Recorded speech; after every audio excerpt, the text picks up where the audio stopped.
ओम। आज के दिन हम लोग काल भैरव से जुड़े कई सारी चीज़ों के बारे में बात करने वाले हैं। आज के जो यह वीडियो है इसमें प्रस्तुत होने वाली जानकारी आपके बहुत जगह काम आएगी। काल भैरव जिनके 8 रूप हैं। काल भैरव से जुड़ी 2 प्रचलित कथाएं हैं।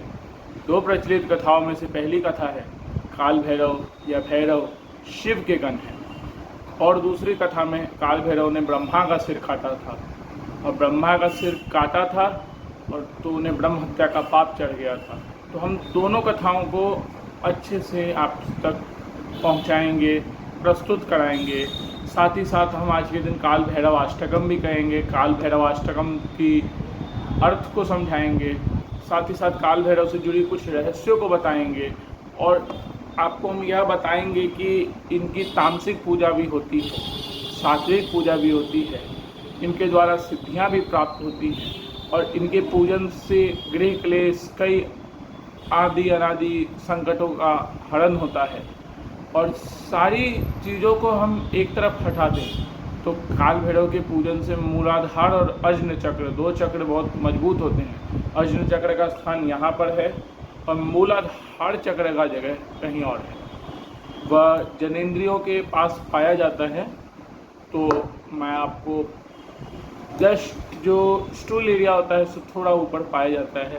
मूलाधार चक्र जो है वह लव, लस्ट, सेक्स या फिर जो भी माया में बहुत डीप में फंसे हुए लोग होते हैं ना, उनसे जुड़ा चक्र होता है। एंड जब आप उसे जागृत कर लेते हैं तो ऐसा नहीं है कि यह चीज़ें बंद हो जाती हैं। क्योंकि अगर ऐसा होता कि आज के दिन एक विडंबना है कि मूलाधार चक्र के जागृत होने पर लोग अपनी सारी बुरी आदतों को छोड़ देते। आप बुरी आदतों पर नियंत्रण कर सकते हैं, आप उन्हें छोड़ नहीं सकते हो। अगर ऐसा नहीं होता तो विश्वामित्र इतनी कठिन साधनाएं कर रहे थे, वो कैसे फंस गए थे।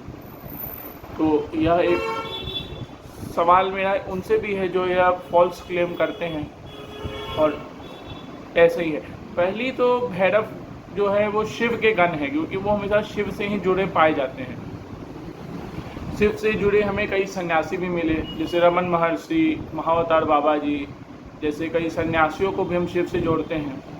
तो माना जाता है कि भैरव भी शिव से जुड़े हैं।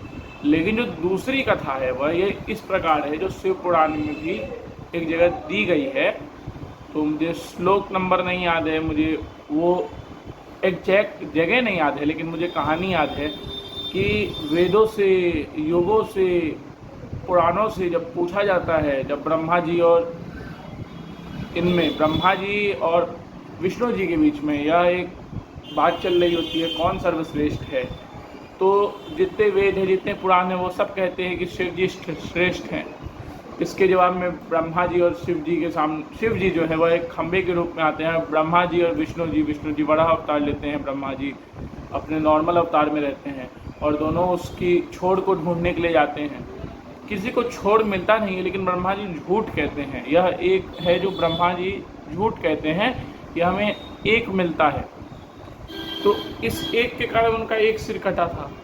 अब मैंने यह क्यों बोला एक झूठ है, क्योंकि श्री कृष्ण भगवान से जब ये कृष्ण भगवान से जुड़ी एक लीला में प्रसंग है कि ब्रह्मा जब मिलने आते वो कहते हैं आप कौन से ब्रह्म हैं।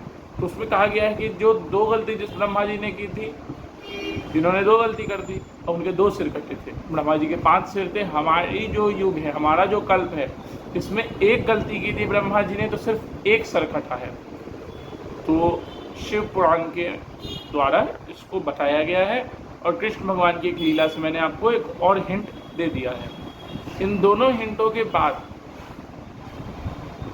क्रोध के कारण शिव जी काल भैरव का रूप लेते हैं, इसलिए माना जाता है यह एक उग्र देवता है और उग्र देवता होने के कारण लोग इनके पूजन करने से मना करते हैं। यह एक कारण है जो मैं आपको बताता हूँ। उग्र देवता है इसलिए उनका पूजन करने से मना किया जाता है। बटुक भैरव उग्र हैं, बहुत उग्र नहीं है, थोड़े सौम्य भी हैं, इसलिए बटुक भैरव की पूजा करने के लिए ज़्यादा कहा जाता है। ठीक है। अब काल भैरव ने नाखून से ब्रह्मा जी का सिर काट दिया था। अब इस कारण उन्हें ब्रह्म हत्या का पाप चढ़ा था। वह सिर लेकर के कई जगहों पे घूमे, पूरे ब्रह्मांड में विचरण करते करते जब वो आज के दिन की काशी बनारस में पहुँचे तो ब्रह्मा जी का सिर छूट गया, तो वह कपाल मोचन तीर्थ कहा जाता है। आपको कई कथाएं मिलेंगी, कुछ जो साधक हैं उनके अनुभव मिलेंगे। जैसे भैरव का बीज है भ्रंग, इसको गुरु मंत्र के रूप में या फिर गुरु से आज्ञा लेकर के, टू बी प्रिसाइज गुरु मंत्र के रूप में मिलते हुए मैंने नहीं सुना है, मिलता हो तो मुझे पता नहीं है, तब वो मेरी भूल है, लेकिन गुरु से लिया जाता है, गुरु से आज्ञा ली जाती है। क्योंकि एक अनुभव मैंने पता किया था, तब मुझे पता चला था कि एक साधक ने 11 से 4 के बीच में जो रात्रि काल है उस समय भ्रंग बीज का उच्चारण किया था और उसे 1 सप्ताह तक नींद आना बंद हो गई थी। उसे कई प्रकार के डर लगना शुरू हुआ था, लेकिन कई लोगों ने इसका प्रयोग किया भ्रंग बीज का, लेकिन उन पे कोई खास प्रभाव नहीं पड़ा, उन्हें तो उल्टा बहुत सारी अच्छाई प्राप्त हुई। तो वह एक्सेप्शन थे कि जिन्हें अच्छाई प्राप्त हुई है कि वह एक्सेप्शन है, वह एक अलग बात है। मैं आपको सात्विक तरीका बताऊंगा आज के दिन, और उसका अर्थ भी बताऊंगा, उसके लाभ भी बताऊंगा। वह है काल भैरव अष्टकम। भैरव के कुछ मंत्रों के बारे में मैं बता देता हूँ। तो सबसे पहले ओम गणेशाय नमः, या किसी भी मंत्र को पढ़ने से पहले या फिर कोई भी कार्य करने से पहले कहा जाता है ओम गंग गणपति नमः, ओम गणेशाय नमः। इसके बाद शुरुआत होती है, शुरुआत के साथ हम लोग कहेंगे ओम भ्रंग काल भैरवाय फट। भ्रंग बीज मंत्र है। ओम भ्रंग, ओम बंग बटुक भैरवाय नमः, ओम भ्रंग काल भैरवाय नमः, ओम भ्रंग काल भैरवाय स्वाहा। उसके बाद काल भैरव के सहस्त्र नाम हैं, जिसमें कई प्रकार के नाम है, भूतपते। उसके बाद कई सारे नाम है जो मुझे याद नहीं है अच्छे से, तो मैं वो आपको नहीं बोलूँगा। भैरव के बीज के द्वारा या भैरव के मंत्रों के द्वारा रोग नाशन भी होता है। मारण, मोहन, उच्चाटन, वशीकरण, स्तंभन, जो 60 कर्म है ये भी किए जाते हैं और कई लोग करते भी हैं। भैरव का पसंदीदा रंग काला होता है। सूर्य अस्त के बाद यह जो काल भैरव का पूजन है वह शुरू किया जाता है, वह उत्तम समय माना जाता है। और बहुत सारी पूजाओं में या बहुत सारी, जैसे शमशान जागरण के वक्त भी भैरव की इजाज़त भी ली जाती है। अब वह आपके ऊपर है, बटुक भैरव की इजाज़त ली जाए तो वह डीप से डीप तामसिक स्थिति और डीप से डीप अच्छी स्थिति में भी आती है। काल भैरव से जुड़ी एक कहानी है कि उनके भक्त को जब मृत्यु मारने आई थी तो उन्होंने मृत्यु को भी मार दिया था। तो वह अपने भक्तों से बहुत प्रेम भी करते हैं और कलयुग में उनके पूजन से सबसे जल्दी प्रभाव मिलते हैं। जैसे जो 7 चिरंजीवी हैं उनमें से एक है हनुमान जी। हनुमान जी के पूजन से भी जल्दी से जल्दी प्रभाव मिलता है। और राम जी का नाम या राधा कृष्ण का जो नाम जप करते हैं वह प्रभु की आराधना कर रहे हैं, वह किसी देवता की आराधना नहीं कर रहे हैं। तो उनको अपने अपने आधार पर, वो सबके अलग अलग आधार पर, सबकी आत्माओं के हिसाब से उनको मिलता है। काल भैरव का जो अष्टकम है, जब मैं वो बोलूँगा तो आपको कई प्रकार की चीज़ों के बारे में पता चलेगा। तो मैं आप अष्टकम कहता हूँ। देवराज सेव्यमान पावनांघ्रि पंकजम व्यालयज्ञ सूत्रमिन्दुशेखरं कृपाकरम् नारदादियोगी वृन्दवन्दितं दिगम्बरं काशिकापुराधिनाथ कालभैरवं भजे। ये मैंने धीरे धीरे कहा है, आपको एक एक शब्द सुनाई दिया होगा। तो अब मैं अर्थ बताता हूँ। देवराज इंद्र के लिए कहा जाता है और इंद्र को इंद्रियों से जोड़ा जाता है। ये मैं आपको अपने आधार पे जितना मुझे पता है उतना मैं डीप नॉलेज आपको दे देता हूँ। जब आप भी कुछ ना कुछ प्रयोग करें, साधना करें या फिर यूज़ करें टेक्निक्स को, तो आपको भी नई नई चीज़ों का पता चलेगा। देवराज इंद्र या फिर जो हमारी इंद्रियां हैं, वह जिस स्थिति की, जिस से ऐसे इंद्र काल भैरव की सेवा करते हैं, मतलब ये हुआ। लेकिन इंद्रियां जिस स्थिति की, योग की जिस स्थिति की, मंत्र प्रयोग की जिस स्थिति की, यंत्र प्रयोग की जिस स्थिति की, तंत्र प्रयोग की जिस स्थिति की, साधना में जो समाधि स्थिति है, इंद्रियां जिस स्थिति की सेवा करती है, वह स्थिति है वह स्थिति है काल भैरव की, देवराज सेव्यमान, जो फूलों के रूप में, पंकज के रूप में, कई रूपों में खिले हुए हैं और जगत के पालनहार हैं। वह नारदादि योगी वृंद वंदितम दिगंबरम, जिस दिगंबर रूप की नारद और अन्य योगी जन पूजन करते हैं, उस रूप को काल भैरव कहा जाता है। नारदादि योगी वृंद वंदितम दिगंबरम। काशी का पुराधिनाथ, ये हर जगह आपको दिखने को मिलेगा, काशी का पुराधिनाथ। ये मंत्र भी है, ओम काशी का पुराधिनाथ काल भैरवम भजे। ओम लगाने पर मंत्र बन जाता है। तो काशी का है, तो यह तो कह रहे हैं कि जो काशी के नाथ हैं मैं उनका पूजन करता हूँ। तो लास्ट लाइन जितनी बार भी आएगी यही अर्थ निकलेगा। दूसरा पैराग्राफ है, भानुकोटि भास्वरम भवाब्धितारकं परम नीलकंठमेप्सितार्थदायकं त्रिलोचनम कालकालमम्भुजा क्षमक्षशूलमक्षरं काशिकापुरादिनाथ काल भैरवं भजे। जो जिनके चेहरे पे, जिनका तेज करोड़ों सूर्यों के बराबर है, भानु सूर्य, कोटि करोड़ों, वास्वरम भवाब्धितारकं परम, जो नीले कंठ के हैं और जिनका नीला कंठ जीवन के अर्थ को समझाता है। यह किस अर्थ को समझाता है मैं वो भी बताऊंगा। नीलकंठमिप्सितार्थदायकं त्रिलोचनम, और वो तीन नेत्रों के स्वामी हैं। वो तीन नेत्रों वाली बात को भी मैं यहाँ पे मिलाऊंगा। लोचनम काल कालमम्भुजा क्षमक्षशूलम अक्षरम काशिका पुराधिनाथ काल भैरवम। काशी का पुराधिनाथ पता होगा आपको, मैंने पहले बताया है। काशी के देवता का, काशी के मालिक का मैं पूजन करता हूँ, तो यह अर्थ आपको समझ में आ गया होगा। अब जिनकी भुजाएं काली हैं और जो अपने भक्तों को क्षमा कर देते हैं, क्षमक्षशूलम अक्षरम काशी का पुराधिनाथ काल भैरवम भजे। जो अपने जो भी साधक हैं, जो भी भक्त हैं, उनको क्षमा करते हैं, उनके कई पापों को छोड़ देते हैं, जो आपको आगे जाके और क्लैरिटी से मैं बताऊंगा। एक यह स्थिति है। दूसरा, पहले जो आपको बोला त्रिलोचनम, तीन नाथ के स्वामी हैं जिसके तीनों नेत्र खुले रहते हैं, वह किस स्थिति में होता है मैं यह एग्जैक्ट नहीं बता सकता, यह वर्डों में बताया नहीं जा सकता। यह वही बता सकते हैं जिनका अजन चक्र जागृत हो। अजन में इनका स्थान है, मैंने ये आपको बोला था पहले ही। तो त्रिलोचनम अजन में इनका स्थान है। नीलकंठ, हमें अपने जीवन में स्वार्थ नहीं रखना चाहिए। यह शिव की उस कहानी को बता रहा है।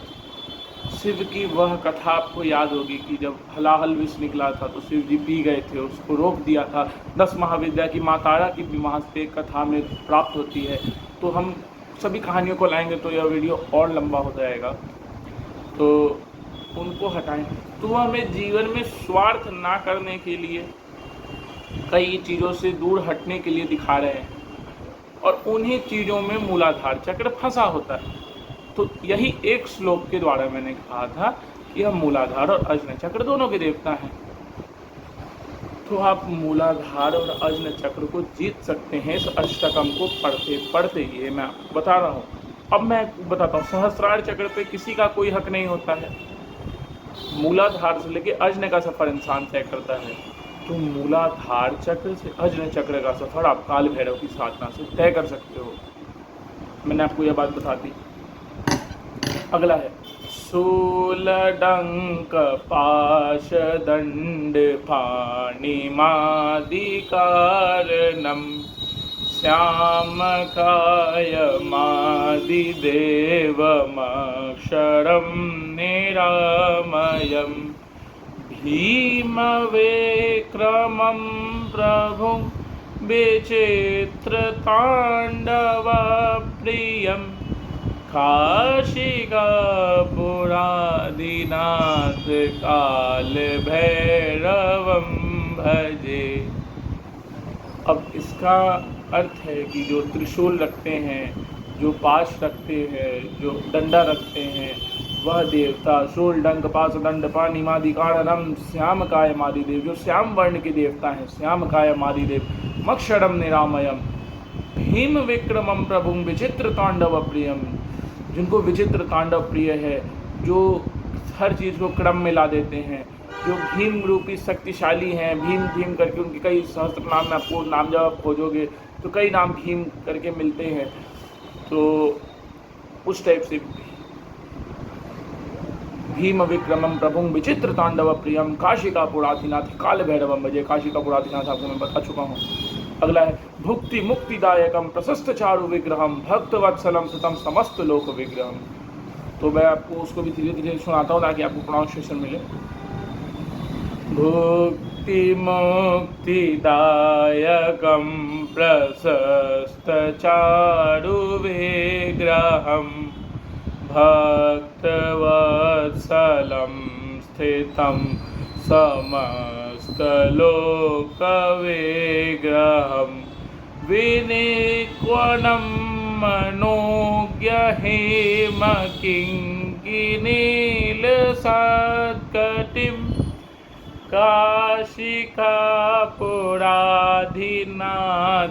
कालभैरवं भजे। भुक्ति और भक्ति यह दो चीज़ें हैं जो भुक्ति से मुक्ति दिलाते हैं, भुक्ति मुक्ति दायकम देते हैं। प्रशस्त चारु विग्रह भक्तवत्सलम समस्त लोक विग्रह, जब सभी लोकों में दसों दिशाओं से कष्ट आता रहता है उस समय भी यह अपने भक्त को का बाल भी बाका नहीं होने देते हैं। इसका सिंपल इतना ही अर्थ है। मैं बताने को इसको 10 मिनट में और लंबा चौड़ा करके बता सकता हूँ कि दसों दिशाओं से संकट आ रहा है, हमें कई प्रकार के रोग आ रहे हैं और सभी चीज़ें हो रही है, भूकंप आ रहा है और इनके भक्त के जीवन में स्थिरता बरकरार है, वो स्थिर है, उसका बाल भी बाका नहीं हो रहा है। अब मैं इतनी सी बात को मैं बहुत बढ़ा चढ़ा के कह सकता हूँ, मैं एग्जाम्पल दे सकता हूँ, मैं 2-3 लोगों के अनुभव बता सकता हूँ। मौका मिलेगा हम बताएंगे। ये अष्टकम में 8 हैं, हमने 4 बोले। अगला है धर्म सेतु पालकम त्वधर्म मार्ग नाशकम कर्म पाश मोचकम सुशर्मदायकम विभुम स्वर्ण वर्ण से सपास शोभितांग मंडलम काशिकापुराधिनाथ काल भैरवम भजे। जो धर्म के मार्ग की रक्षा करते हैं और अधर्म के मार्ग का नाश कर देते हैं, वही हुआ ना। धर्म सेतु पालकम अधर्म मार्ग तो धर्म मार्ग नाशकम कर्म पाश मोचकम। कर्म ही सबसे बड़ा मंत्र है, गीता में कहा गया है। यह कर्म से आपको पड़े ले जाते हैं। यह कर्म का बंधन क्या है मैं आपको यह समझाता हूँ।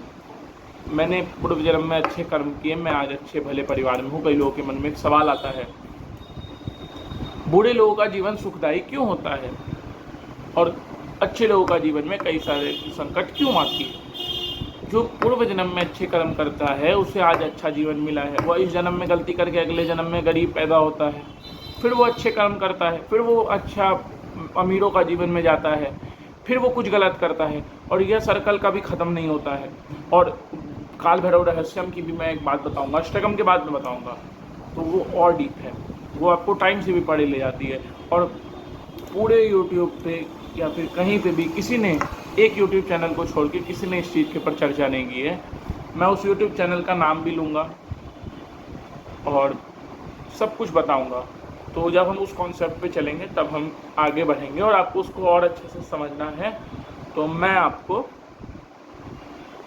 उस यूट्यूब चैनल का नाम भी दूंगा, लिंक भी दूंगा, बिकॉज हमें ज्ञान को आगे बढ़ाना है। स्वर्ण वर्ण शेष पाश शोभितांग मंडलम काशिका पुराण।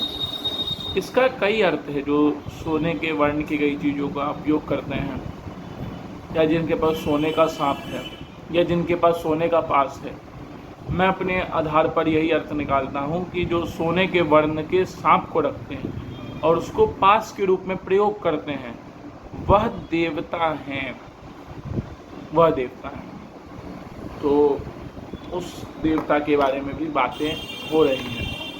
तो जो सांप तो रखते हैं, गले में सांप शिव जी के सभी अवतार रखते हैं। इसके बाद छठा पैराग्राफ इस प्रकार से है, जो भी यही है, मैं आपको आगे बताता हूँ। यह रत्न पादुका प्रभावी राम पादयोग्मकं नित्यमद्वितीयमिष्टदैवतं निरञ्जनं मृत्युदर्पनाशनं करालदंष्ट्रमोक्षणं काशिकापुराधिनाथ काल भैरवं भजे। अब मैं आपको इसका अर्थ समझाता हूँ। जो रत्न की पादुका पहनते हैं, पादुका के कई अर्थ हैं, जैसे कि सबसे ज़्यादा प्रचलित अर्थ है चप्पल, जो खड़ाव कहा जाता था जिसको पहले के समय में, आज के दिन चप्पल कहा जाता है, फुटवेयर कहा जाता है। जो इसके बाद की लाइन में है मृत्यु दर्पनाशनम कराल दंश्रमोक्षणम। तो जो मृत्यु तक का अनुभव दिला देते हैं, जैसे काल भैरव की जो पूजन होती है, यह कई प्रकार की विद्याओं को सिद्ध करने के लिए की जाती है। जब आप अलग अलग प्रकार की विद्याओं को सिद्ध करोगे, अलग अलग प्रकार की बातों को देखोगे, हमें मृत्यु क्या होती है, कैसे होती है, यह गरुड़ पुराण ने पढ़ी नहीं है, तो यह सुनी सुनी बात है कि उसमें भैरवी यातना नाम से कुछ है। भैरवी यातना होती क्या है वो मैं आपको बता सकता हूँ। मैं गरुड़ पुराण का रेफरेंस नहीं दे सकता, मैंने वो पढ़ी नहीं है या मैंने उसको सुना नहीं है, तो मैं उसकी बातों को आपको थोड़ा कम बताऊँगा। तो जो गरुड़ पुराण है उसमें भी भैरवी यातना का है, और उसमें भी काल भैरव जो है वो मृत्यु से जुड़ी कई चीज़ों में रहते हैं। शमशान में भैरव की वो रहती है, एक मंदिर रहता है मैक्सिमम शमशान में। काल भैरव की जो काशी नगरी है वहाँ पे मणिकर्णिका घाट बहुत फेमस है। यह मृत्यु तक का अनुभव कराते हैं, मृत्यु दिखा देते हैं, मृत्यु दर्पनाशनम। अब इसके कई अर्थ लोग निकालते हैं। मैंने जितने गुरुओं से समझा है, मैंने जितने महंतों से समझा है, वो यही है कि जो मृत्यु का अनुभव करा देते हैं और या फिर मृत्यु तक ले जाते हैं, या मृत्यु अकाल मृत्यु को ख़त्म कर देते हैं और मोक्ष की प्राप्ति करा देते हैं। जिनके दांतों को देख करके मोक्ष प्राप्त होता है, कराल दंश्रमोक्षणम काशी का पुराधिनाथ काल भैरवम भजे। इसके बाद की जो पैराग्राफ है वो इस प्रकार है। अट्टहास भिन्न पद्मजांडकोश संततिं दृष्टिपात नष्ट पाप जाल मोग्र शासनम अष्ट सिद्धिदायकम कपाल मालिकंधरम काशिकापुराधिनाथ काल भैरवम भजे। चलिए अब इसका भी अर्थ आपको बताते हैं। अट्टहास भिन्न पद्म जांड कोश संततिम। इसको कई लोग कोई बात कहते हैं, कई लोग कोई बात कहते हैं। मैंने जो जाना है वो मैं आपको बताता हूँ। अट्टहास भिन्न पद्म जांड कोश संततिम। कोश 18 सिद्धियों का कोश। अट्टहास तो जो मतलब मैं नहीं निकाल रहा हूँ, जो मतलब मैंने जाना है, कई जगहों से जाना है, वो यह है। देखिए 8 अष्ट सिद्धि नवनिधि के दाता अस्वर दीन जानकी माता, यह कहा जाता है हनुमान जी के लिए। वहाँ अष्ट सिद्धि का पता चलता है, कई जगह पे 16 सिद्धि का पता चलता है, और घोड़ियों में 18 सिद्धियाँ होती हैं। ये आपको कोई जल्दी नहीं बताएगा, फिर आपको जल्दी सुनने में नहीं मिलेगा। यह शमशान से जुड़ी चीज़ें हैं। तो जो शमशानी विद्याएं हैं, जो शमशान जागरण, जिसको मसान जागरण कहते हैं, उसमें जो ये प्रयोग हैं उसमें 18 सिद्धियाँ होती है। अट्टहास भिन्न पद्म जांड कोश संतति, जो 18 सिद्धियों की कोष की रक्षा करते हैं और कोष देते हैं। दृष्टि पात्र नष्ट पाप जाल उग्र शासनम, जिनकी दृष्टि में आते ही जो पाप का जाल है वो नष्ट हो जाता है, आप पाप मुक्त हो जाते हैं। जब आप पाप मुक्त हो जाते हैं तो आप कर्म के बंधन से ऊपर उठ जाते हैं। कर्म का बंधन मैंने आपको बताया है पीछे, थर्ड या फोर्थ में, भुक्ति मुक्तिदायकम फोर्थ में मैंने बताया है आपको। तो जो पाप जाल है, कर्म पास मोचकम शूलडंक पाश दंड पाणिमादि कारणम श्याम काय मादिदेव मक्षरम निरामयम भीम विक्रमम प्रभु विचित्र तांडव प्रियम काशिका पुराधिनाथ काल भैरवम भजे, जिनकी पूजन में विचित्र प्रकार की चीज़ों का भी प्रयोग होता है। यह सारी चीज़ें जो हैं, जो काल भैरव से जुड़ी चीज़ें हैं, वो हमेशा नॉर्मल पूजन से डिफरेंट रहती हैं। हमें काला कपड़ा नेगेटिविटी का प्रतीक सुनने में आता होगा। काल भैरव का पूजन काले कपड़े को पहन के किया जाता है। विचित्रता है कि नहीं है, आपको अपने आप आपको सब पता चलने लगेगा। कई जगहों पर जो प्रयोग नहीं होते हैं वह काल भैरव के पूजन में हो जाते हैं। ठीक है,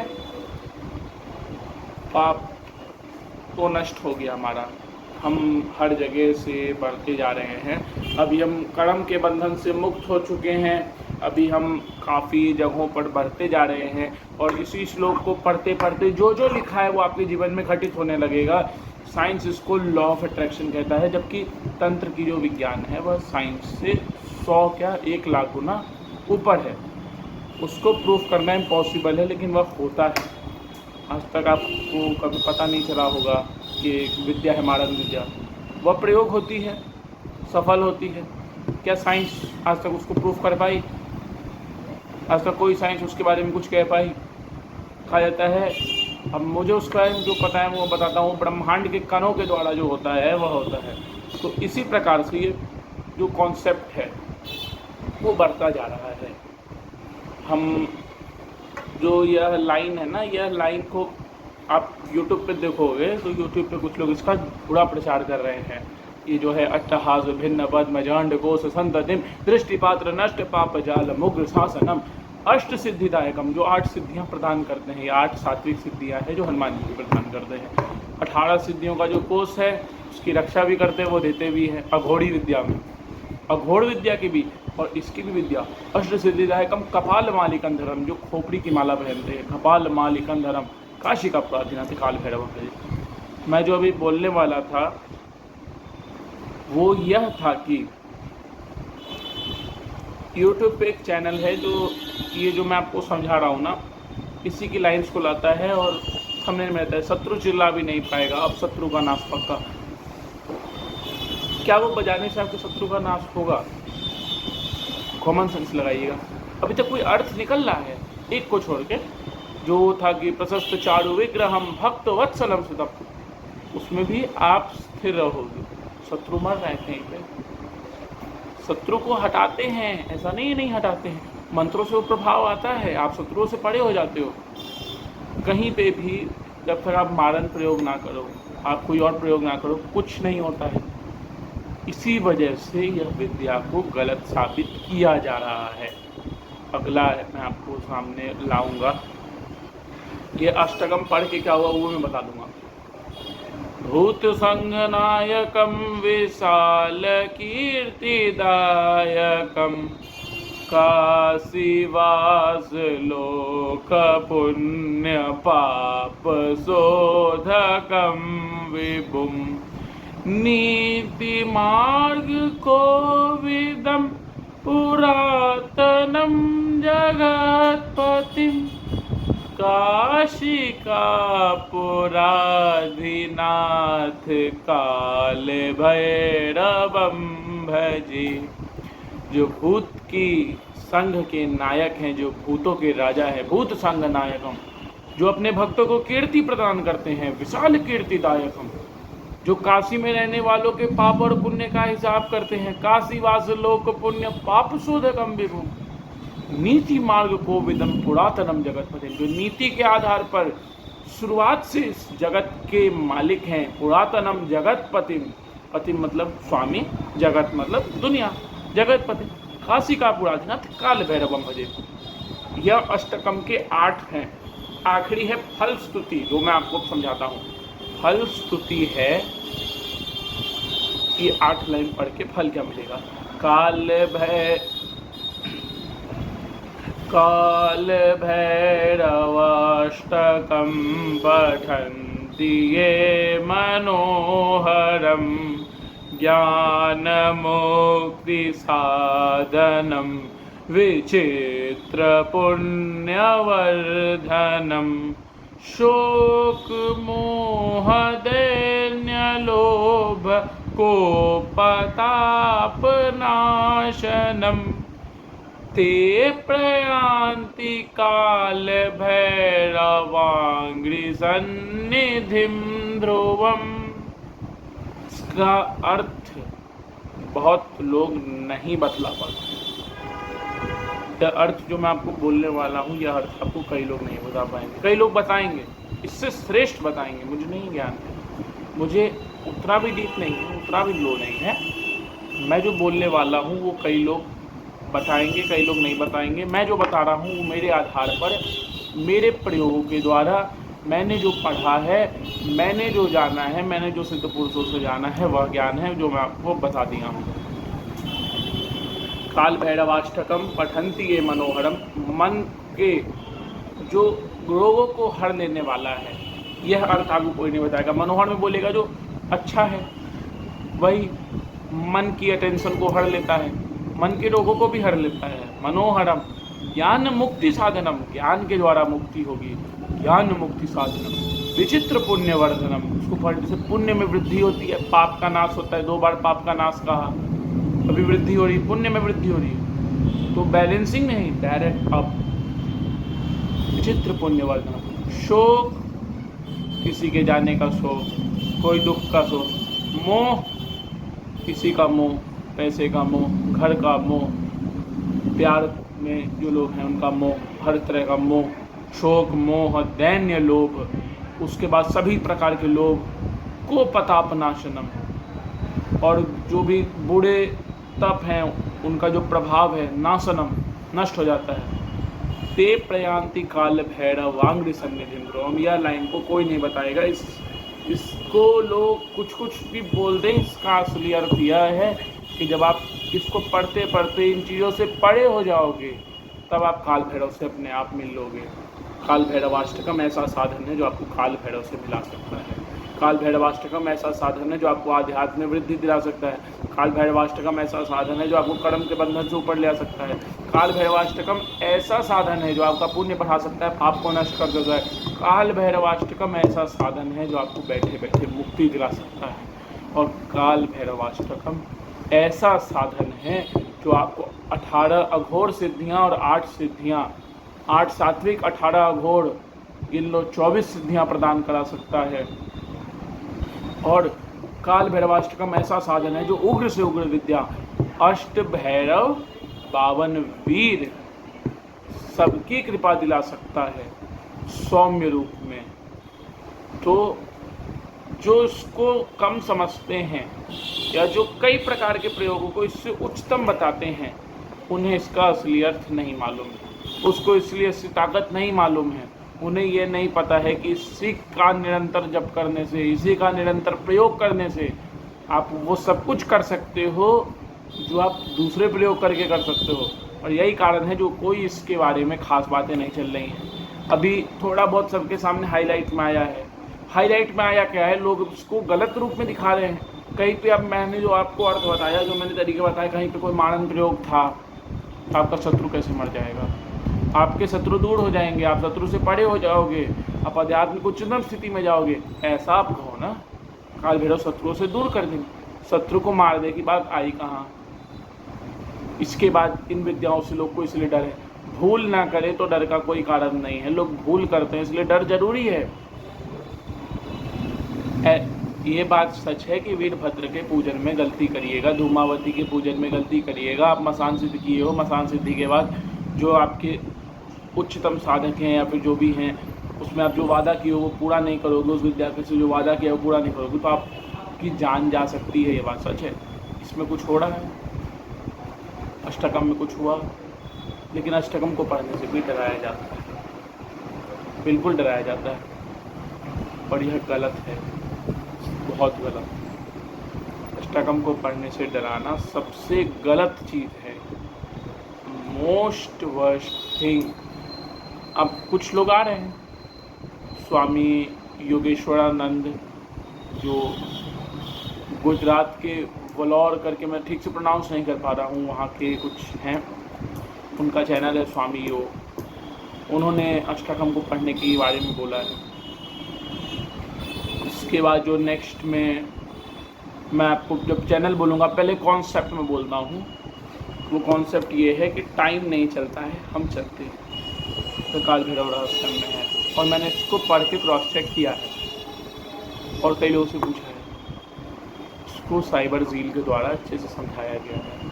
मैं दो यूट्यूब चैनल है, मैं इस वीडियो की लिंक, उस वीडियो की लिंक, स्वामी योग की एक लिंक, एक साइबर जेल की लिंक, दोनों लिंक डालूंगा। और मैं आपको जो बोल रहा हूँ उस पर आपको अमल करना है, आप करिए, जानना है आप जानिए। एक चीज़ है जो काफ़ी कन्फ्यूजन भरी है, लेकिन मैं आपको इसका सरलतम जवाब दूंगा। यह सवाल कई लोग जानना चाहते हैं, लेकिन जो जानने वाले लोग हैं ना, उनकी संख्या बहुत कम है।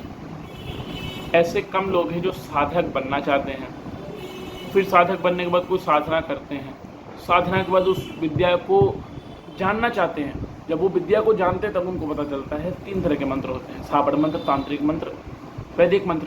वैदिक मंत्र हर जन्म तक रहता है आपके साथ, तांत्रिक मंत्र कुछ जन्मों में रहता है, उसका चला जाता है। साबड़ मंत्र एक ही जन्म में रहता है, साबड़ मंत्र जल्दी सिद्ध होता है, तांत्रिक मंत्र उससे थोड़ा ज़्यादा समय लेता है, वैदिक मंत्र बहुत समय लेता है।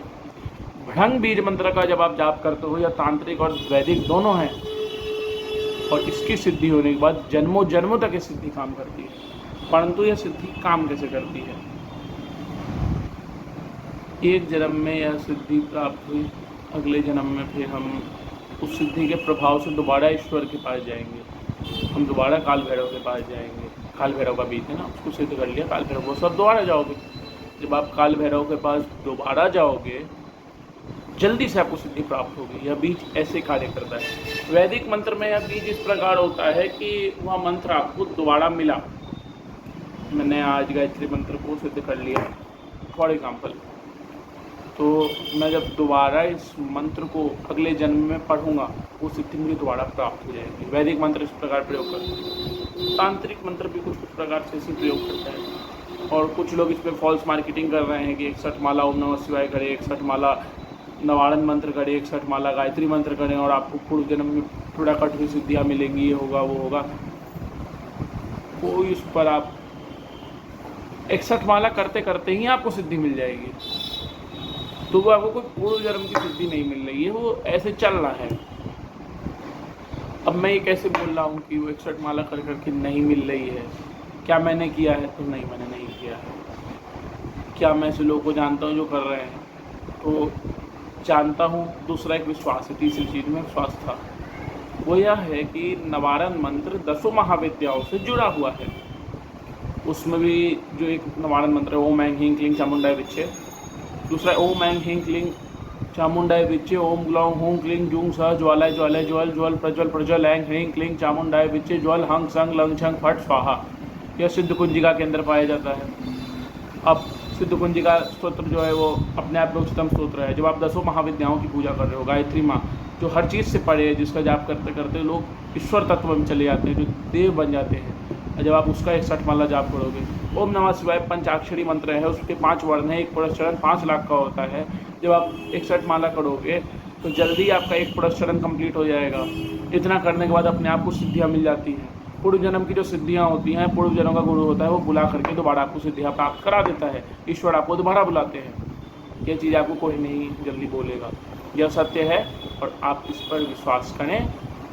और अगर आपको विश्वास नहीं हो, आपको ऐसा लगे, आप अपनी ओन रिसर्च करें। यह जो मैंने आपको बताई हैं बातें, उसमें मैं कुछ और भी अभी बताऊँगा। अभी यहीं हम लोग नहीं रुकने वाले, हम लोग थोड़ा और आगे तक जाएंगे। तो जितनी मैंने बातें बोली हैं उसको आप खोज लो। पूरे यूट्यूब पर 1000 वीडियो देखने के बाद भी आपको इतना ही नॉलेज मिलेगा। हो सकता है इससे 10-20% ज़्यादा मिले। करना क्या है, काल भैरव का जो माला है वो रुद्राक्ष है। रुद्राक्ष की अष्टकम का रोज पाठ करिए, वो मैंने आपको बता दिया। Ashtakam most superior thing. गुरु से आज्ञा मिले, गुरु आपको कहें, नहीं तो आप शिव को गुरु माने और काल भैरव से मदद मांगे। काल भैरव की प्रतिमा के पास जाएं, उनको कहें कि मैं आपको इष्ट मानता हूँ, मेरे गुरु शिव हैं और मैं आपको इष्ट मानता हूँ, मेरे गुरु शिव हैं, कृपया मेरी हर बाधा को रोकें, मैं बीज का जाप करना चाहता हूँ। और रात के वक्त काले वस्त्र को पहन के रुद्राक्ष की माला पे भृंग बीज का जाप करें। 1 लाख जाप के बाद आप 1.25 लाख जाप के बाद 1 लाख जाप के बाद आपको ऊर्जा महसूस होगी। 1.25 लाख जाप के बाद आपको बीज सिद्धि प्राप्त होगी। 24 लाख जाप के बाद वह सिद्धि जन्मों जन्मों तक आपके साथ रहेगी। और 1 करोड़ जप के बाद आप काल भैरव का साक्षात्कार भी कर लोगे। आप अष्ट और ये भैरव विज्ञान को बहुत डीप में आप जान जाओगे। अब क्या ये जानने के लिए कोई गुरु आएगा, कोई किताब पढ़नी पड़ेगी? आपके मानसिक रूप में अपने आप को ज्ञान आ जाएगा। क्या आपको ऐसा दिखेगा कि भैरव आपको सामने आके ज्ञान दे रहे हैं? हो सकता है नहीं।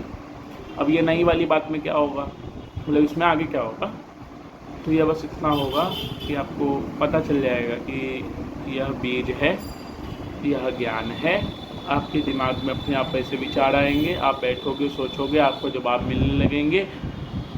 मार्केटिंग गलत प्रकार से हुई है ना, बताओ आप सही प्रकार से।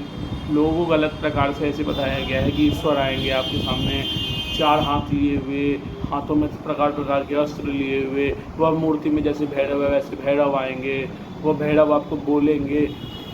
हो सकता है, ऐसा नहीं है नहीं हो सकता, हो सकता है किसी इंसान के रूप में आके आपको भैरव ज्ञान देते हैं। लेकिन बहुत बार ऐसा होता है कि ज्ञान आपके मन में अपने आप आ जाता है और वह ज्ञान सत्य होता है, वह ज्ञान कहीं नहीं लिखा होता है। फर्स्ट मैंने बोल दिया है, अष्टकम का रोज पाठ करें, बीज मंत्र का पाठ करें। महाकाल भैरव अष्टकम है, उसका मैं आपको अर्थ नहीं बता सकता हूँ, क्योंकि वो अर्थ श्रेष्ठ से श्रेष्ठ गुरु ही बता सकता है। लिखने के लिए तो आप उसका हिंदी अनुवाद देख सकते हो यूट्यूब पे। यम यम यम यक्ष रूपम दशवित्तम भूमि कंपायमानम। यंग बीज है, या कुंडलिनी की चौथे चक्र पे प्रभाव डालता है। दंग दंग दंग दीर्घ कायम विकटन मुखम चोधरोमम करालम। दंग बीज है, यह विष्णु भगवान का बीज है। लंग लंग लंग लंब दंतम ललितम देव देवम प्रसन्नम, यह दीर्घ जीवा करालम। लंग बीज है, मूलाधार का बीज है। तो बीज मंत्रों को ही समझाना बहुत जटिल है, और उसके बाद उसमें अर्थ क्या निकल रहा है, उसकी ऊर्जा को क्या दिखाना चाहती है, वह जानने के लिए कोई ऐसा साधक हो जो 30-30, 40-40 साल से इसका पाठ कर रहा हो। कुछ ज्ञानी लोग हैं जिन्होंने जो जानते हैं वो आकर के ये चैलेंज जरूर देंगे। चैलेंज देने में तो मजा आता है, तो वो चैलेंज जरूर देंगे। कहते 6 महीना पढ़ने के बाद यह सिद्ध हो जाता है या ये हो जाता है। 6 महीना पढ़ने के बाद सिद्ध हो जाता है, उसका संपूर्ण ज्ञान प्राप्त करने के लिए 30 साल 40 साल की तप चाहिए। आप इसको गलत प्रूफ करके दिखाओ। जो मैंने अभी आपको बोली है बात कि 30 साल 40 साल का तप लगता है, आप इसको गलत करके दिखाओ। अब 6 महीना जाप करो, आप उसकी संपूर्ण ऊर्जा समझ जाओगे। बीज मंत्र तो हमने पढ़ा है कि यह इसका बीज है या इसका बीज है। हमारे शरीर में 7 चक्र हैं, एक चक्र कोई जागृत नहीं कर सकता है, 6 चक्र हैं, जो मैंने शुरू में आपको बोल दिया। हर चक्र का अपना अपना रोल है। जिसने चक्र जागृत कर लिया है वह भी आपको बहुत कुछ नहीं बता सकता है, वह बस अनुभव बता सकता है। वो चक्र का संपूर्ण विज्ञान वही बता सकता है जो एक चक्र पर फोकस्ड हो। लोग सिंगल चक्र की साधना करते हैं 11-11 साल, 21-21 साल, 51 साल, 31 साल, 41 साल, 61 साल, 10 जन्म, वह लोग बता सकते हैं। और ऐसे लोग अपना फीडबैक शेयर नहीं करते। ये बात कोई नहीं बोलेगा, it is the hard truth कि जो ये एक्सपीरियंस है वह छुपाया जाता है। हमने 10 महाविद्याएँ हैं, उसमें से एक है ललिता त्रिपुर सुंदरी, और कहा जाता है कि लीला का वहाँ एक अलग डिफिनेशन मिला है। हर देवता के हिसाब से अलग अलग चीज़ों को जानने का मौका मिला है। भैरव भय से आपको दिखाते हैं। भैरव का नाम में ब्रह्मा विष्णु महेश छुपे हैं और आप काल भैरव को समझने के लिए कई जन्म काफ़ी नहीं है। तो अभी भैरवी यातना क्या है? भैरव यातना क्या है? भैरव यातना यह है कि आपके जितने वो जन्मों जन्मों के जो पाप हैं, जो जन्मों जन्मों की चीज़ें हैं या फिर जो मुक्ति आपको नहीं मिल रही है, वह इस प्रकार प्राप्त होती है। भैरव यातना से जन्मों जन्मों के पाप नष्ट होते हैं।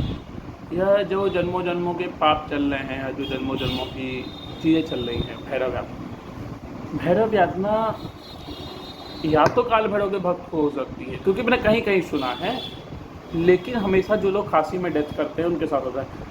लेकिन भैरवी यातना से जुड़ी एक कथा है जो आपको जल्दी जानने को नहीं मिलेगी। यह मैंने किसी साधक के मुख से सुना है कि भैरव जो हैं या जो ये भैरवी यातना है, यह उनके लिए होती है क्योंकि आपने पूर्ण जीवन पाप किया और काशी चले गए और आपको मुक्ति मिल जाएगी। यह गलत है। तो इस गलती को सुधारने के लिए भैरव का यह प्रयोग किया जाता है। इसमें भैरव कष्ट आपको देते हैं, लेकिन नर्क से थोड़ा कम कष्ट देते हैं या फिर आपको जन्म जन्मांतर से थोड़ा उठा देते हैं, पूर्ण मुक्ति दिलाते हैं। कुछ लोगों के घर में लोगों की डेथ हो जाती है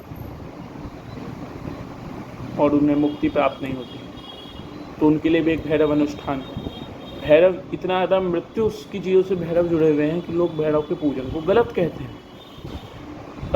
गलत नहीं है, भैरव पूजा में कुछ गलत नहीं है, बस मार्गदर्शन जरूरी है। अगर आपके पास सही मार्गदर्शन ना हो तो सब कुछ गलत है। अगर आप जीवन में गुरु ना हो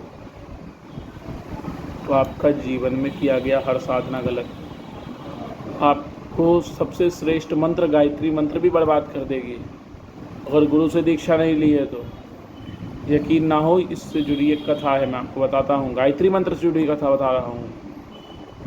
यह कथा है कि जो गायत्री माँ के एक साधक थे, जो राज पंडित थे, उन्होंने पूर्ण जीवन में इतनी गायत्री मंत्र पढ़ी, लेकिन उन्हें गायत्री माँ की सिद्धियाँ प्राप्त नहीं हुई। जब उन्हें गायत्री माँ की सिद्धियाँ प्राप्त नहीं हुई तो वह काफ़ी दुखी हो गए। दुखी होने के बाद उन्होंने जंगल में अपने आप को जला लेने का कोशिश की। उसी बीच एक साधु आए, साधु ने उन्हें बचा लिया। जब साधु ने उन्हें बचा लिया तब उन्होंने अपनी सारी बातें साधु को कही और साधु ने उसे गायत्री मंत्र की दीक्षा दी। जो करोड़ों बार गायत्री मंत्र जप चुका था, उसके बस जन्म के पाप ही मिट रहे थे। वो 9, कहीं पे 9 लिखा है, कहीं पे 5 लिखा है, कहीं पे 27 लिखा हुआ है, ये डिफर है। तो इतने जन्मों के उसके पाप मिट रहे थे, लेकिन उसे गायत्री की सिद्धि प्राप्त नहीं हो रही थी। साधु के द्वारा कहे गए, साधु से जब उसने गायत्री की दीक्षा ले ली तो 3 बार गायत्री मंत्र पढ़ते ही गायत्री मंत्र सिद्ध हो गया। गायत्री माँ उसके सामने प्रकट हो गई। क्या इसका कोई जवाब है? आप पढ़ लो गायत्री मंत्र 24 लाख बार, आपके पास दीक्षा नहीं है, काम करेगा? जब लोग ऐसा करते हैं तब उन्हें धर्म गलत लगने लगता है। Most important thing is only one thing, बिना गुरु के कोई साधना ना करें। स्तोत्र और अष्टकम किया जा सकता है। ये अष्टकम के रहस्य आपको पता नहीं चलेंगे, स्तोत्र के रहस्य आपको पता नहीं चलेंगे, लाभ आपको जरूर मिलेगा बिना गुरु के। स्तोत्र और अष्टकम बस 2 ही चीज़ें की जा सकती हैं, और उसमें भी निगरानी जरूरी है। ऐसा नहीं है बिना निगरानी के आप कर लोगे, निगरानी तो जरूरी है। तो आप निगरानी में रहें। स्तोत्र अष्टकम, काल भैरव से जुड़ना है तो काल भैरव अष्टकम पढ़ें। भैरव तांडव स्तोत्र है। ओम चंडम प्रतिचंडम गदगदंडम घृतरिपुखंडम शोक्यकरम लोकम सुखयंतम विलितवंतम प्रकटितवंतम नित्यकरम डमरूध्वनि शंखम तरल वसंतम मधुर हसंतम लोकभड़म भज भज भूतेशम प्रकट महेशम भैरवेशम कष्टहरम चर्चित सिंदूरम रन भुविदूरम दुष्ट विदूरम श्रीनिकरम किंकनिगनरावम त्रिभुवन पावम खड़पट सावम पुण्य भड़म करुणामय वेशम सकल सुरेशम मुक्त सुकेशम पापहरम भज भज भूतेशम प्रकट महेशम भैरवेशम कष्टहरम मर्दितुस्सरावम प्रकटित भावम विश्वसुभावम ज्ञानपदम रत्तासुखजोषम परिकृतोषम नासिदोषम सन्मदितम कुटिलभुक्टिकम ज्वर्धन्निकम विसरन्धीकम प्रेम भड़म भज भज भूतेशम प्रकट महेशम भैरवेशम कष्टहरम कलिबल संहारम मदन विहारम फणिपतिहारम शीघ्रकरम कलुसंग समयंतम परिभिसंतम मत दृगंतम शुद्धतरम गतिनिंदित केशम नर्तनदंसम स्वच्छ कसंसन मुंडकरम भज भज भूतेशम प्रकट महेशम भैरवेशम कष्टहरम। इसके बाद है वृतभूत पिशाचम स्फुट मृदुवाचम स्निग्ध सुखाचम भक्त भरम तनुभाजित शेषम विलम सुदंसम कष्ट सुरसम प्रीतिनरम। और बहुत आठों का है यह, बहुत वो है, लास्ट की कुछ लाइन्स हैं, तो ये स्तोत्र भी पढ़ा जाता है। फिर महिषासुरमर्दिनी स्तोत्र है गिरि नंदिनी नंदित मेदि दिवेश्व विनोदिनी नंदनुते गिरिवर विंध्य शिरोधनि वासिनी विष्णु विलासिनी जिष्णुनुते। तो आप इस स्तोत्र को भी बिना गुरु मार्गदर्शन के पढ़ तो सकते हो। संपूर्ण जानने के लिए गुरु की जरूरत है। मोस्ट इम्पॉर्टेंट थिंग इज गुरु। गुरु नहीं हो तो छोटे छोटे प्रयास कीजिए, आप गुरु को ढूंढिए। और पूर्व जन्म में अगर आपके पास साधनाएं थी, सिद्धियां थी, आपने कुछ प्राप्त किया था, तो पूर्व जन्म का गुरु जरूर आपको ढूंढते हुए, नहीं तो आपके इष्ट जरूर आपको ढूंढते हुए आएंगे। तो इस जन्म पे प्रयास कीजिए। बाकी तो अगर आप ब्राह्मण हो, बाय कास्ट ब्राह्मण हो, क्योंकि कर्म से तो ब्राह्मण अब नहीं पाए जाते, कर्म से ब्राह्मण पाना बंद हो गया है। क्योंकि हम जब चलते हैं ना कर्मों के आधार पर, तो ब्राह्मण की कमी हो गई है। यहाँ लोग वैश्य के काम करते हैं, यहाँ लोग क्षत्रिय के काम करते हैं। यहाँ जो मैं जात वात में नहीं आना चाहता हूँ, क्योंकि हम यहाँ धार्मिक बात कर रहे हैं, लेकिन लोग कर्म के आधार पे देखे जाएं तो कोई ब्राह्मण नहीं है। तो जो ब्राह्मण है बाय कास्ट, उनको जनेऊ मिलता है। जो जनेऊ देता है वह गुरु है, और जनेऊ मिलते वक्त जो मंत्र मिलता है वह गुरु मंत्र है, पहला। दूसरा, जन्म के साथ आपके पिता आपके गुरु हैं। अगर आपके पिता धार्मिक नहीं हैं, तब आप बाहर गुरु ढूंढिए। और तीसरा है, गुरु आपको ढूंढते आएंगे, आप गुरु को ढूंढेंगे। तो ये 3 प्रकार के गुरु होते हैं, आपको गुरु प्राप्त करने हैं। एक बार आपको गुरु मिलने लगे तो है। गुरु की भी उसके लिए स्तोत्र कई प्रकार के हैं, जैसे निर्वाणा षटकम है जो भी फेमस है, उसके ऊपर भी बात करेंगे। गुरु से जुड़ा एक स्तोत्र है जिसका नित्य पाठ करना मेरे को तो लगता है कि ज़रूरी है। बाकी मैंने कहीं कोई सजेशन सुना नहीं आज तक, ये मेरा पर्सनल है। यह है गुरु पादुका स्तोत्रम, जो है अनंत संसार समुद्र तारक नौकाभिताभ्याम गुरु भक्तिदाभ्याम वैराग्य साम्राज्यद पूजनाभ्याम ओम नमो श्री गुरु पादुकाभ्याम। तो ये गुरु पादुकाभ्याम स्तोत्र का भी आप पाठ करें। आप चाहेंगे मैं आपको कई प्रकार के अष्टकम और स्तोत्रों के नाम दे दूंगा जिनका पाठ करना चाहिए। मैं आपके समस्याओं का सुझाव या उलझन का समाधान आपको दे दूंगा। करना आपको है, जीतना आपको है, और चीज़ें आपको करनी है। भैरव से जुड़ी आज मैं जितनी बातें कर रहा हूँ, वो मैंने भी एक वक्त था जब मेरे लिए बहुत बड़ी बात होती थी कि मैं इतना जानूँगा कभी। आज मैं जान रहा हूँ, आज मैं इतना कुछ जान रहा हूँ, कल को मैं और ज़्यादा जानूँगा। आप भी आज से शुरू करें, आप भी ज़्यादा जानें। शुक्रिया।